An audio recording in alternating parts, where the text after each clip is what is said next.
Well, a bill protecting same-sex and interracial marriages under federal law has cleared a critical Senate hurdle. 12 Republicans and 50 Democrats in the upper chamber voted yesterday to advance the Respect for Marriage Act.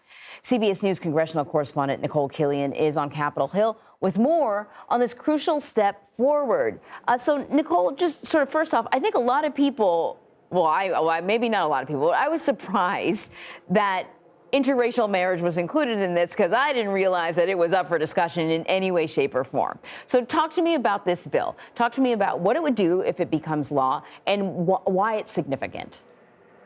Yeah, well, this would codify protections for both same-sex marriages and interracial marriages into federal law. And part of that just has to deal with kind of the overarching concern that many lawmakers have with respect to that Dobbs decision that we saw emerge from the Supreme Court over the summer, where the High Court overturned Roe versus Wade. And so the concern going forward was that potentially what would happen if the Supreme Court were to strike down other critical decisions. As you know, interracial marriages are protected, through that Loving decision several decades ago. So that is really kind of the thought behind not only codifying interracial marriages, but also same-sex marriages, which, of course, the Supreme Court ruled on back in 2015. So this is to try to assure those people out there who are in these types of marriages and relationships that their rights would be protected in the event the Supreme Court were to take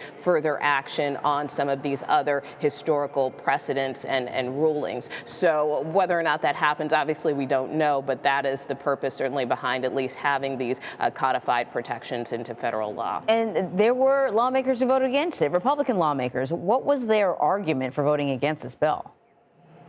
Well, I would point out that you did have 12 Republicans who did support it, which was a pretty heavy lift, considering it took a lot of negotiations for weeks, if not months, to try to bring more members on board. And in terms of those who didn't support it, some of them told me that they feel that, this issue has been decided by the courts and, they don't see a need for Congress to do anything with it at this point. So that is the argument that some Republicans have had. A couple months back, Marco Rubio kind of stirred some controversy by saying he thought that this was just simply a waste of time. But many Republicans and Democrats would argue to the contrary, given how many same-sex couples there are out there and marriages, and just the importance of really protecting the rights for everyone in this country. Yeah. So then what happens next? Where does this bill go? And what sort of hurdles does it face moving forward?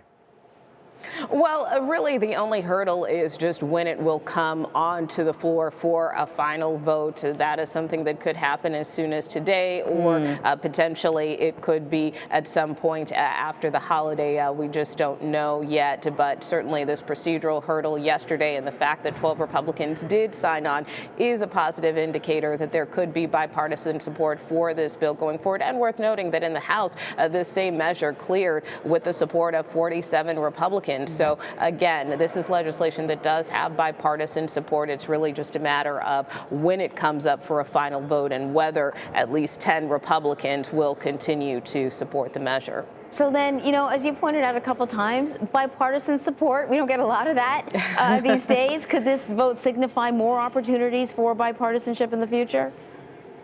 Well, one would hope, and as we say, hope springs eternal. But, we will have to see. Obviously, in the lame duck session, there are a number of bipartisan bills that lawmakers are trying to get through, including an election reforms package that would basically prevent what we saw happen on January 6th and really kind of clarify the roles of the vice president and the Congress in terms of certifying the results of the election. So that is another bipartisan effort that lawmakers want to try to clear in this lame duck. But, we will have to see when this new Congress convenes. We, of course, now know that House Republicans will have the majority, and then in the Senate, of course, Democrats will have control. So how will they work together on issues from the economy to immigration and other things? That really remains to be seen. I think on the outset, people are trying to express some optimism for bipartisanship, but as you know, things sometimes don't always work in practice. It's more a theoretical exercise. But But, you know, we'll have to, I think, give lawmakers the benefit of the doubt and see where they can come together going forward. We will see. Hope springs eternal, as you said, Nikole. Thank you very much. You bet.